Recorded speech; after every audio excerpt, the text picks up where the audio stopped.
سب سے پہلے رضی صاحب میں آپ سے شروع کروں گی. فائنلی کابینہ کا اجلاس آج ہو گیا ہے اور ہمیں لگ رہا تھا جس پر بات کی جائے گی اس پر بات نہیں ہوئی ہے. پی ٹی آئی پر پابندی کے حوالے سے بہت سے معاملات زیر غور آئے ہیں لیکن پی ٹی آئی پر پابندی کے حوالے سے کوئی بات نہیں ہوئی. اس کے ساتھ ساتھ آرٹیکل 6 کا معاملہ بھی سامنے آنا تھا, ہم ویٹ کر رہے تھے لیکن اس پر بات نہیں ہوئی ہے. ہمیں کیوں لگ رہا تھا؟ کیونکہ ہمیں کچھ جس طرح سے میں عرض کر رہے لگاؤں, ہمیں کچھ ٹی وی اینکر نے بتایا تھا, ہمیں کچھ تجزیہ نگاروں نے ٹویٹس کیے تھے, ہمیں اس لیے لگ رہا تھا. جب اس کی تحقیق کی گئی تو پتہ چلا کہ یہ دونوں آئٹم کبھی ایجنڈے پہ تھے ہی نہیں.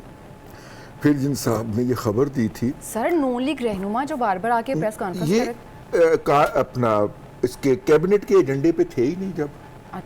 جب یہ ایجنڈے پہ ہی نہیں تھے تو ان پہ بحث بھی نہیں ہونی تھی. کابینہ کا ایجنڈا جو ہوتا ہے وہ سرکولیٹ ہوتا ہے, ٹھیک ہے. پھر ایک صاحب نے جنہوں نے یہ خبر دی تھی کہ جناب یہ ایجنڈے میں ڈسکشن ہونی جا رہی ہے, ان صاحب نے وضاحت کی کہ جی رات جو ہے کابینہ کے ایک ممبر نے جب میرے سے ایجنڈا شیئر کیا تھا تو انہوں نے بتایا تھا کہ یہ ایجنڈے پہ ہے, لیکن جب انہیں کہا گیا کہ اس کا کوئی دستاویزی ثبوت پیش کریں تو وہ اس کا دستاویزی ثبوت پیش نہیں کر سکے. تو یہ وہ ہے نا جو آئینہ دیکھنے والے تیرے صدقے جاؤں, خود ہی سنگھار کیا, خود ہی کہا سبحان اللہ. ہم نے پہلے جعلی خبر دی, پھر اس جعلی خبر کے اوپر بحث کروائی اور پھر اس کی تردید کروا دی کہ جناب یہ دیکھیے یہ تو اس کے اوپر بحث ہو نہیں سکی, یہ ایجنڈے پہ تھا ہی نہیں. ہونی چاہیے یا نہیں ہونی چاہیے وہ ہر جگہ کے اوپر بحث ہے. کچھ لوگ قطعیت کے انداز میں کہتے ہیں کہ نہیں ہونی چاہیے, کچھ لوگ ریلکٹنٹ ہوتے ہوئے کہتے ہیں کہ جی ہونی چاہیے, ٹھیک ہے. اور وہ ان کے پاس دونوں فریقین کے پاس اپنے جواز ہو سکتے ہیں, لیکن میں فیکچول ایرر ہے جو اس جرنلسٹک ایکٹیویٹی کے اندر, اس کے ناطے یہ عرض کرنے کی کوشش کر رہا ہوں کہ یہ ایجنڈا آئٹم نہیں تھا, پہلی بات. دوسری بات, کابینہ کے ایجنڈے کے اوپر اور بہت سارے آئٹمز تھے, وہ جب گفتگو چلے گی تو پھر ہم اس کے اوپر بھی بات کر لیں گے. صحیح ہے. انور رضا صاحب, میرا اگلا کوشچن آپ سے ہے کہ ویزا پالیسی میں نرمی کی گئی ہے. تقریباً 126 ممالک ہیں اس کے تاجر اور جو سیاح ہیں وہ ویزا فیس ان پر نہیں لگائی جائے گی. کہا یہ گیا وزیراعظم شہباز شریف کی جانب سے کہ اس طرح سے معاشی سرگرمیوں میں مزید بہتری آئے گی. کتنا پازیٹیو لگ رہا ہے آپ کو یہ؟ سارش بہت شکریہ. مجھے ذرا پہلے جو آپ کا سوال تھا اس پر بھی کامنٹ کرنے کی اجازت دیجیے گا کہ آپ دیکھیے کہ اس طرح کے جو ایشوز ہوتے ہیں یہ بڑا کوئی ہائی پروفائل معاملہ تھا, کوئی عام بات نہیں تھی. یہ پہلے آپ کے جو اتحادی جماعتیں تھیں آپ نے ان کو اعتماد میں لینا تھا.